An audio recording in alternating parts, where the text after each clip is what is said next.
pelvis podemos encontrar a los músculos glúteos.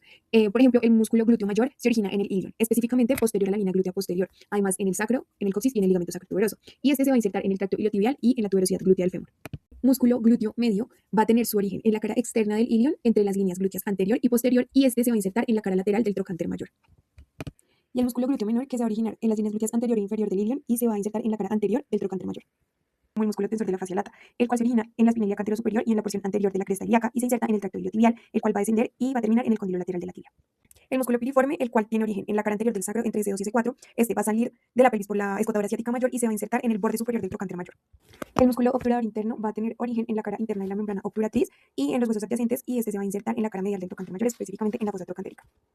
El músculo obturador externo va a tener origen anteriormente en la rama superior e inferior del pubis y en la rama del isquion, y este va a insertarse también en la fosa trocantérica del fémur debajo del músculo obturador interno. Los músculos gemelos superiores e inferiores van a tener dos orígenes diferentes. El superior va a originarse en el borde inferior de la cara lateral de la espina ciática y el inferior en la tuberosidad isquiática. Los dos van a insertarse también en la fosa trocantérica. El cuadrado femoral se va a originar en la tuberosidad isquiática y este se va a insertar en la cresta intertrocantérica, que se va a continuar hacia el borde posterior del trocánter mayor, específicamente en el tubérculo cuadrado. También encontramos los músculos del iliosoas, como el psoas ilíaco, que se va a originar en los dos tercios superiores de la fosa ilíaca y que junto con el psoas mayor van a insertarse en el trocánter menor del fémur, como el tendón del iliosoas. El músculo psoas mayor va a tener su origen en los cuerpos vertebrales y en los discos intervertebrales de T12 hasta L4 y en los procesos transversos de las vértebras lumbares de L1 a L5. Y este músculo se va a insertar en el trocánter menor del fémur. Finalizando, podemos hablar de los músculos del suelo pélvico. Estos músculos forman como una estructura de soporte en la parte inferior de la pelvis a órganos como son la vejiga, el útero o el recto. Estos están formados principalmente por el diafragma pélvico, que está compuesto por el músculo elevador del ano, que dentro de ellos incluye el músculo puborectal, el pubococcigio, el iliococcigio y el músculo coccigio. Bueno, vamos a hablar de la inervación de la pelvis, principalmente del plexo lumbosacro. Este plexo se va a dividir o está conformado por dos plexos, que son el plexo lumbar y el plexo sacro. Todo este plexo va desde las raíces nerviosas de L1 hasta S4. Bueno, el plexo lumbar, que se forma a través de las raíces nerviosas que van desde L1 hasta L4, es principalmente el encargado de inervar la región anterior y medial del muslo. De este plexo se originan varios nervios, unos de los más importantes, por ejemplo, el nervio femoral, que va a ser el encargado de inervar la región anterior del muslo, como por ejemplo el músculo cuádriceps, que permite la extensión de la rodilla y la flexión de la cadera, y también contribuye a la sensibilidad de la cara anterior del muslo y la cara medial a través del nervio safeno. Otro de los nervios importantes de este plexo es el nervio obturador, que está encargado de inervar los músculos aductores del muslo y también le da la sensibilidad a la cara medial del muslo. Además, tiene otras ramas, como por ejemplo el nervio iliohipogástrico, el nervio ilioinguinal, el genitofemoral, que están encargados de inervar la pared abdominal inferior y la región inguinal. Continuando, el plexo sacro va a estar formado por el tronco lumbosacro de L4 a L5 y con las raíces nerviosas que van de S1 a S4. Este plexo está encargado de la inervación de la región posterior de la pelvis y de la región glútea. Y de aquí van a originarse muchos nervios importantes, como por ejemplo el nervio glúteo superior, que va a inervar músculos como el glúteo medio, el glúteo menor o el tensor de la fascia lata. También sale el nervio glúteo inferior, que va a inervar el glúteo mayor, que es el principal músculo extensor de la cadera. Uno de los nervios más importantes que salen de este plexo es el nervio ciático. Este es el nervio más grande del cuerpo y va a inervar prácticamente la región posterior del muslo. La aorta dará sus ramas, la ilíaca común, que se dividirá en la ilíaca interna y en la ilíaca externa. Primero vamos a hablar de la ilíaca interna, división anterior, y luego de la posterior. Empezando con la división anterior, esta dará la arteria umbilical, que está en una etapa postnatal, se va a cerrar y se llama ligamento umbilical medial. Continuando, esta arteria está cerrada, pero tiene una porción permeable que se llama la arteria vesical superior. Esa sí existe y va para arriba de la vejiga, es una rama visceral. Luego está una rama parietal que se llama la arteria obturatriz, que desciende y pues como recordamos tenemos unos agujeros obturadores. Hacia allá se dirigirá la arteria obturatriz.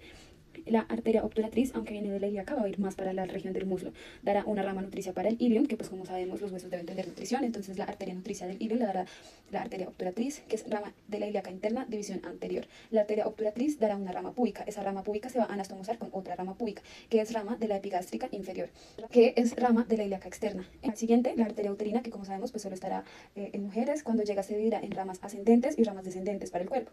Las ramas descendentes se conoce como la rama vaginal. Siguiente arteria, esta arteria cambiará según el sexo. En la mujer se llama arteria vaginal y en el hombre se llama arteria vesical inferior. La mujer no tiene vesical inferior, solamente tiene vesical superior, que esta la tienen pues ambos sexos. En la vesical inferior, o sea, en el caso de un varón, esta va de ramas prostáticas y va a dar la arteria del conducto deferente. Luego tenemos la arteria rectal media. Como recordamos, la arteria rectal superior venía de la arteria mesentérica inferior. Entonces, la rectal media, acabo de mencionar, es de la ilíaca interna, división anterior, y otra arteria que da es la glútea inferior, que cruzará por el agujero isquiático mayor. La ilíaca interna, ya al final, cuando pasa del agujero isquiático mayor al isquiático menor, se va a adelgazar y va a dar la arteria pudenda interna. ¿Por qué se llama pudenda? Porque esta irriga los genitales. Entonces la arteria pudenda interna vendrá de la ilíaca interna, entonces la pudenda externa vendrá de la ilíaca externa. Ahora la pudenda interna viaja, se dirige al periné y también va a dar una rama, la rectal inferior. Ya sabemos de dónde vienen las tres arterias rectales. Ya tenemos todas las arterias de la división anterior. Ahora, yendo a la división posterior, más rápidamente, bueno, la sacra media viene de la aorta, las sacras laterales vendrán de la división posterior. Cada sacra lateral se divide en una rama superior y en una rama inferior. También dará la arteria iliolumbar, esa es recurrente, se regresa y también se va para arriba. Da una rama ilíaca y una rama lumbar. La rama ilíaca irrigará el músculo ilíaco y la rama lumbar el cuadrado lumbar. La rama ilíaca se va a anastomosar con la arteria circunfleja ilíaca, que es rama de la ilíaca externa. Bueno, aquí pueden ver en detalle las zonas de riesgo quirúrgico. Sin embargo, a manera de resumen, las estructuras más importantes a tener en cuenta son el uréter en cirugías ginecológicas, las venas presacras por sangrado masivo, el nervio obturador y ciático, que pueden generar déficits motores, los plexos autonómicos, que pueden generar disfunción urinaria o sexual, y los vasos ilíacos, que pueden generar hemorragia. Bueno, entonces ahora vamos a hablar de los movimientos de la pelvis. Como para entrar en contexto, la pelvis es una estructura ósea que conecta la columna con las extremidades inferiores y esta va a cumplir una función clave en la transmisión del peso, la postura y el movimiento. Vamos a tener 4 movimientos principales que van a ser la anteversión, la retroversión, la inclinación lateral y la rotación, ya sea interna o externa. La anteversión ocurre cuando la pelvis se inclina hacia adelante, lo que aumenta la curvatura lumbar, mientras que la retroversión es el movimiento opuesto, en el que la pelvis se inclina hacia atrás y disminuye esta curvatura. La inclinación lateral puede ser cuando la hemipelvis se eleva y la otra desciende, o algo que vemos, por ejemplo, durante la marcha. Por otro lado, la rotación pélvica consiste en el giro de la pelvis hacia la derecha o hacia la izquierda, lo que facilita pues, el desplazamiento a la hora de caminar. Desde el punto de vista biomecánico, la pelvis funciona como un anillo osteoligamentario que conecta el esqueleto axial con los miembros inferiores. Su función principal es soportar y transmitir carga. El peso corporal desciende desde la columna lumbar, especialmente desde el E5, hacia el sacro. Luego se distribuye a ambas semipelvis, pasa al acetábulo y finalmente se transmite a la cabeza y al cuello femoral. Por eso la pelvis no debe entenderse como huesos aislados, sino como una unidad funcional cerrada. Además, dentro del acetábulo, el tomo superior es la principal superficie de soporte de peso en la articulación coxofemoral. Aunque la pelvis es una estructura rígida, no es completamente inmóvil. Tiene una movilidad fisiológica mínima, especialmente a nivel de la síntesis púbica de las articulaciones sacroiliatas, que permite adaptación mecánica sin perder estabilidad. Desde la biomecánica, esto significa que la pelvis debe mantener un equilibrio entre una pequeña capacidad de deformación y una alta resistencia frente a la carga durante la bipedestación, la sedestación y la marcha. Cuando ese equilibrio se pierde, aparecerá la inestabilidad mecánica del anillo pélvico, que puede ser rotacional, vertical o combinado. Además, el patrón de deformación depende del vector de fuerza aplicado, por ejemplo, compresión anteroposterior, compresión lateral o cizallamiento vertical. Entonces, la idea biomecánica central es que la pelvis normalmente distribuye fuerzas con una movilidad muy limitada, pero cuando esa capacidad de contención falla, el anillo pierde su función mecánica. Listo, entonces ahora vamos a hablar sobre los estabilizadores de la pelvis. Entonces vamos a tener estabilizadores estáticos y estabilizadores dinámicos. Entonces vamos a iniciar con los estabilizadores estáticos, que básicamente van a ser estructuras no contráctiles como lo son los ligamentos y las articulaciones, donde su función principal va a ser la de mantener la integridad del anillo pélvico. Entonces uno de estos estabilizadores va a ser el ligamento sacroiliaco anterior, que su función principal va a ser la de reforzamiento de la cara anterior de la articulación sacroiliaca, así como la limitación del desplazamiento anterior del sacro. Luego va a estar el ligamento sacroiliaco posterior, básicamente va a ser el principal estabilizador posterior y va a limitar lo que son los desplazamientos posteriores y la rotación. El siguiente va a ser el ligamento sacroiliaco interóseo. Este va a ser el principal estabilizador del anillo pélvico y va a unir firmemente lo que es el sacro y el ilion. Asimismo, va a ayudar en la transmisión de las cargas del tronco hacia los miembros inferiores. El ligamento sacrotuberoso, entonces, este va a evitar la nutación excesiva del sacro, va a contribuir a nivel del cerramiento de la pelvis posterior y pues también va a formar lo que es el agujero ciático mayor y menor. Y el ligamento sacroespinoso, entonces, esto básicamente lo que nos va a ayudar, su principal función va a ser en la limitación de la rotación del sacro y pues también va a trabajar con el ligamento sacrotuberoso para la estabilización del sacro. Y por último, la sínfisis púbica, lo que básicamente nos va a hacer es que nos va a permitir lo que es la amortiguación y nos va a mantener el cierre anterior del anillo pélvico. Listo, entonces ahora los estabilizadores dinámicos básicamente van a ser músculos que van a controlar y estabilizar la pelvis durante el movimiento y las cargas. Actúan principalmente durante la marcha, la bipedestación y la transferencia de cargas. Entonces, uno de estos estabilizadores van a ser los músculos erectores de la columna, que van a estabilizar la columna sobre la pelvis durante la marcha, son esenciales durante el control postural y actúan activamente durante la bipedestación. Luego va a seguir el músculo transverso del abdomen, que va a causar la compresión visceral, aumento de la presión intraabdominal y estabilización del core y de la pelvis. El músculo recto del abdomen también va a tener una acción a nivel de la estabilización anterior de la pelvis y actúa también en la flexión del tronco. El músculo ilíaco también actúa a nivel de la flexión de la cadera y también actúa como estabilizador anterior de la pelvis. Y el músculo cuadrado lumbar va a actuar a nivel de la flexión lateral del tronco, a nivel de la extensión lumbar y a nivel de la fijación de la pelvis y la costilla número 12. Bueno, entre las indicaciones más importantes tenemos la inestabilidad hemodinámica y la inestabilidad mecánica del anillo pélvico. También encontramos las lesiones abiertas de pelvis y las lesiones asociadas.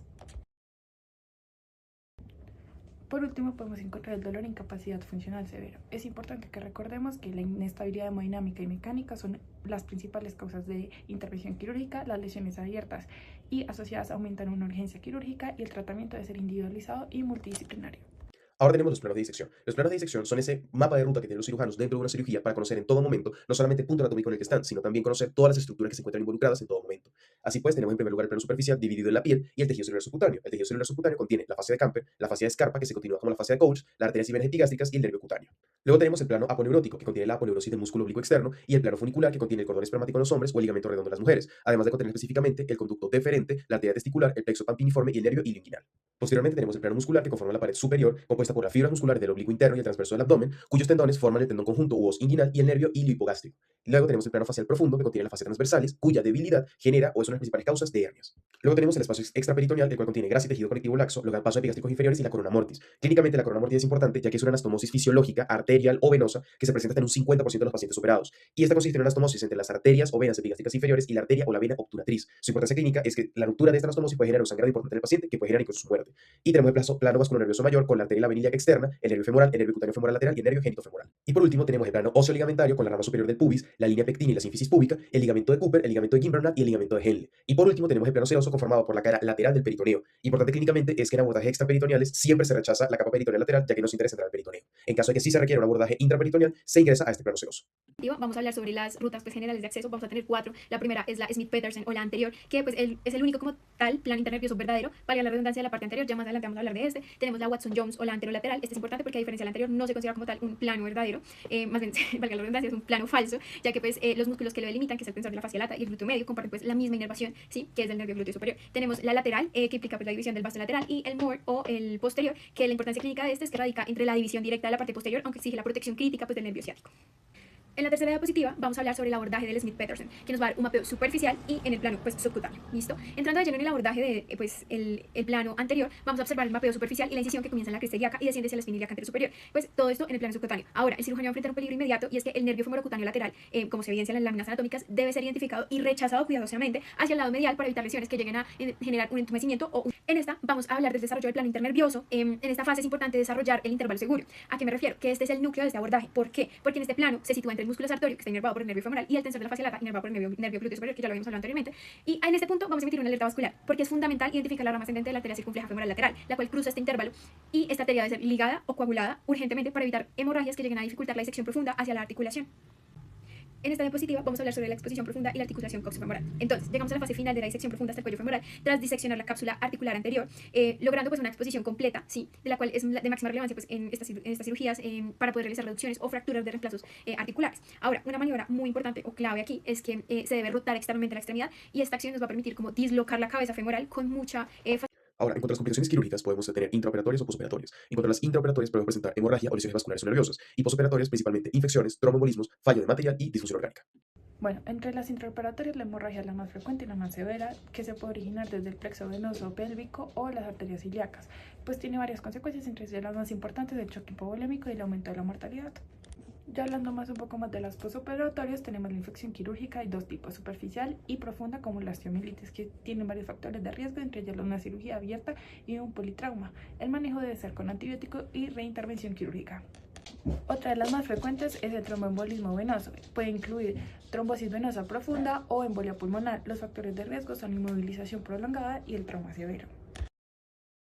La fractura del anillo pélvico. La fractura del anillo pélvico es una lesión frecuente en el trauma de alta energía y de gran importancia clínica debido al gran riesgo de hemorragia masiva y compromiso de órganos vitales que se presentan en esta patología. El anillo pélvico está conformado por el sacro, los huesos ilíacos, los isquiones, el pubis y sus articulaciones. Funciona como una estructura cerrada, por lo que su fractura implica más de un punto de lesión. El abordaje inicial se hace mediante el ATLS, priorizando la vía aérea, la respiración y sobre todo la circulación de estos pacientes, ya que la principal causa de mortalidad sería el sangrado interno. Por ello se implementan medidas inmediatas, como es la colocación de una faja pélvica y reanimación con líquidos o hemoderivados. El diagnóstico se inicia mediante una radiografía pélvica, proyección anteroposterior en urgencias, y se complementa con una tomografía computarizada en pacientes que ya están estables, lo que permite una valoración más detallada y la identificación de lesiones en órganos asociados, como sería la vejiga, la uretra y el recto. El manejo depende de la estabilidad de la fractura. Las fracturas que son estables se manejan con reposo y analgesia, mientras que las fracturas que son inestables ya necesitan una intervención quirúrgica o procedimientos como fijación externa o embolización. Debido al alto riesgo de inestabilidad y sangrado, en conjunto, el abordaje se centra en salvar la vida del paciente, controlar la hemorragia y restaurar la estabilidad del anillo pélvico. Bueno, continuando con la integración clínica, vamos a hablar ahora mismo de la lesión de la articulación sacroiliaca. La lesión de la articulación sacroiliaca, a diferencia de las fracturas globales del anillo, es que aquí el dolor es demasiado localizado. El paciente puede llegar refiriendo el llamado test de Fortin, que señala un punto doloroso con un solo dedo debajo de la espina ilíaca posterior superior. Es vital que no lo confundamos con una hernia discal, porque aunque el dolor sí suele irradiarse hacia el muslo y hacia el glúteo en casi el 50% de los casos, este no va a bajar de la rodilla. Esa es la clave semiológica, porque raramente pasa a la rodilla. Si llega al pie, podemos estar hablando de una radiculopatía. Si no lo hace, muy probablemente sea que el origen sea sacroiliaco, y esto debido a la falla en la transferencia de cargas.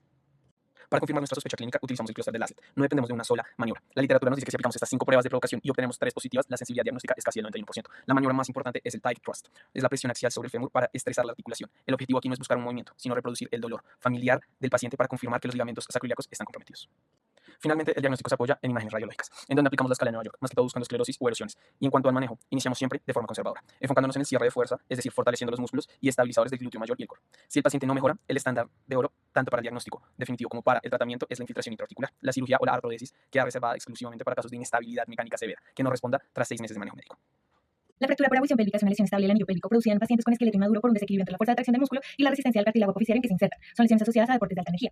Y se determina fractura por abulsión a un tendón o ligamento que se desprende bruscamente de su inserción arrancando un fragmento de hueso junto con él. Los 3 lugares más frecuentes de fracturas apofisiarias son la espina ilíaca antero superior, la espina ilíaca antero inferior y la tuberosidad isquiática. Y estas son las más comunes porque son centros apofisiarios activos, allí se insertan músculos muy potentes y son áreas sometidas a fuerzas de tracción muy bruscas. Aquí se puede observar una radiografía simple con proyección anteroposterior de cadera derecha en la que se identifica un fragmento óseo evolucionado de bordes definidos ubicada en la región anterior al línear, compatible con un compromiso de la espina ilíaca antero inferior. En este sitio se inserta el músculo recto femoral, encargado de la flexión de cadera y extensión de rodilla cuando el deportista joven patea o hace un sprint. Considerando una posición inicial en extensión de cadera y flexión de rodilla, con un impulso fuerte y explosivo en el cual se flexiona la cadera y se extiende la rodilla, el recto femoral se va a contraer fuerte y la apófisis no va a resistir la tracción, lo que va a producir la fractura.